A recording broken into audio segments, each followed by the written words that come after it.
Aku orang ngapusi isi tresno sliramu. Nama Dirli Dave Sompi, atau yang lebih dikenal publik dengan sapaan Dirli, bukanlah sosok yang asing di dunia hiburan tanah air. Pria kelahiran 10 Desember 1989 ini pernah berdiri di puncak popularitas, menjadi idola jutaan pasang mata setelah berhasil meraih gelar runner-up Indonesian Idol musim ketiga tahun 2006. Dengan paras menawan, pesona bintang, dan karakter vokal khas yang mampu menyihir pendengarnya, karir Dirli di industri musik bahkan hingga dunia akting melaju begitu cepat, seolah tak terbendung oleh apapun. Namun, di balik sorotan lampu panggung dan tepuk tangan penonton, tersimpan sebuah kisah kelam yang nyaris meruntuhkan sebuah pengalaman pahit yang kelak menjadi pelajaran hidup paling berharga bagi Dirli.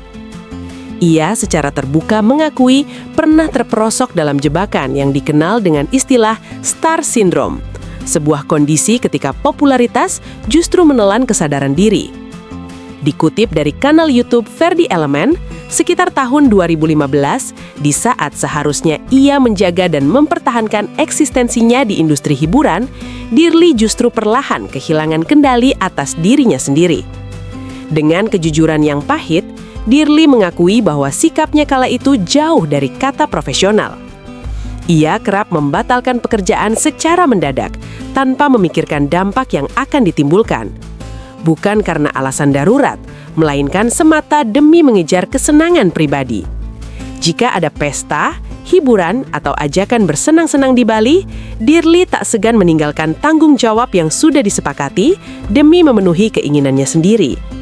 Perilaku tersebut perlahan tapi pasti menjadi bumerang mematikan bagi kariernya. Nama Dirli yang sebelumnya dielu-elukan mulai tercoreng di mata para event organizer. Satu persatu muncul testimoni negatif tentang kinerjanya. Kepercayaan yang telah dibangun bertahun-tahun runtuh hanya dalam hitungan waktu. Bahkan manajemen yang selama ini menaunginya pun mulai kehilangan keyakinan untuk memasarkan nama Dirli kepada klien-klien potensial. Dampaknya datang begitu cepat dan terasa sangat menyakitkan. Tawaran pekerjaan berhenti total. Tak ada panggilan, tak ada panggung, tak ada sorotan kamera. Dirli terjatuh ke titik terendah dalam hidupnya, sebuah fase kelam yang tak pernah ia bayangkan sebelumnya. Ia mengaku pernah berada dalam kondisi di mana untuk membeli sebungkus rokok saja, ia harus meminjam uang kepada orang lain. Namun, penderitaan itu belum berakhir di sana. Momen paling memilukan dalam hidup Dirli adalah saat ia tak lagi memiliki tempat tinggal yang layak. Dengan sisa uang yang ada, ia memilih menyewa sebuah mobil Avanza selama 2 hingga 3 hari. Bukan untuk perjalanan mewah, bukan pula untuk berlibur, melainkan sekadar untuk dijadikan tempat tidur. Di dalam mobil sewaan itulah, Dirli melewati malam-malam panjangnya, beristirahat sambil menatap kosong, merenungi nasib, dan bertanya pada diri sendiri bagaimana caranya bangkit dari keterpurukan yang begitu dalam. Kisah pahit Dirli Indonesian Idol ini menjadi sebuah peringatan keras bagi siapapun, bahwa kesuksesan yang diraih dengan susah payah bisa lenyap dalam sekejap mata jika tidak diiringi dengan kerendahan hati, kedisiplinan, dan profesionalisme.